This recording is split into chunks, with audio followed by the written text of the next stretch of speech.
Hi உறவுகளே, time 1:05. இனிதான் நான் லைஃப் ஸ்டோரியே சொல்ல போறேன். மத்தியானம் ஒரு அரை மணி நேரம் தூங்கியாச்சு.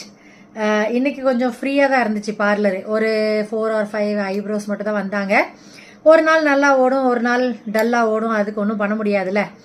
அப்புறம் எனக்கு வந்து மெனோபாஸும் ஆல்மோஸ்ட் வந்துருச்சு போல் இருக்கு. அதனால அந்த ஹார்மோன்ஸ் இம்பேலன்ஸ்னாலையும் சேஞ்சஸ்னால தூக்கம் நைட்டில் வரமாட்டேங்குது. டே டைமில் வந்து அரை மணி நேரம் 1 மணி நேரம் தூங்கினா கூட நைட்டில் திருப்பி தூக்கம் வரமாட்டேங்குது. என்னன்னு தெரில, அங்கே வலி இங்கே வலி. ஐயோ, உங்கள் வீட்லேயும் யாராச்சும் 40 வயசுக்கு மேலே இருந்தாங்கன்னா அவங்களுக்கு பெரிய மெனப்பாஸ் வந்து 10 வருஷம் முன்னாடியே ஸ்டார்ட் ஆயிரும் உறவுகளே. ஒரு 45 வயசில் இருக்கிற லேடிஸை வந்து நல்லா பார்த்துக்கோங்க. அப்போ தான் அவங்க உயிரோட இருந்து உங்களை நல்லா பார்த்துக்குவாங்க. உறவுகளே, என்னோட லைஃப் ஸ்டோரி பார்த்துட்டு இருக்க எல்லாத்துக்குமே நன்றி. லூலூ, உங்களுக்கு ரிப்பீட்டடாக உங்களுக்கும் உங்கள் ஃபேமிலிக்கும் தேங்க்யூ ஸோ மச். நந்தினிமா, யாரெல்லாம் பார்த்துட்டு ஹைப் பண்ணிகிட்டே இருக்கீங்களோ தேங்க்யூ. உங்களோட ஹைப் பண்ணுறது வந்து பாயிண்ட்ஸ் கொடுக்கறது. என்னோட மற்ற வீடியோக்கு கொடுக்குறீங்களோ இல்லையோ, என்னோட லைஃப் ஸ்டோரிக்கு மட்டும் நீங்கள் போய் பார்த்தீங்கன்னா உங்களோட இண்டெக்ஸ் ஃபிங்கர் வச்சு இப்படி ஸ்வைப் பண்ணிங்கன்னா ஹைப்புன்னு காமிக்கும்.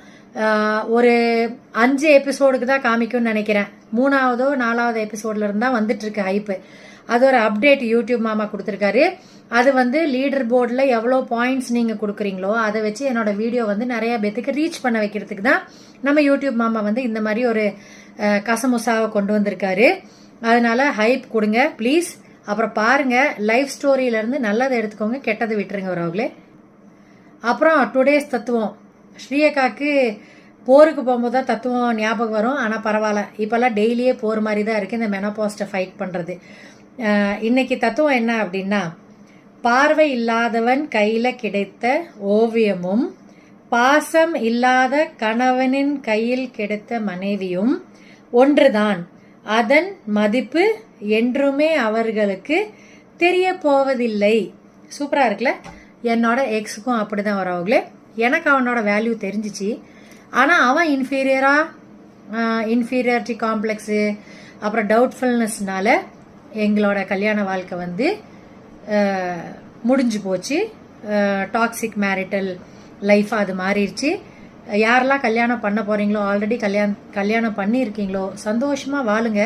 அம்மா அப்பா மாதிரி தான் ஹஸ்பண்டோ ஒய்ஃபோ, அவங்களோட பாசம் தான் அன்கண்டிஷனல்.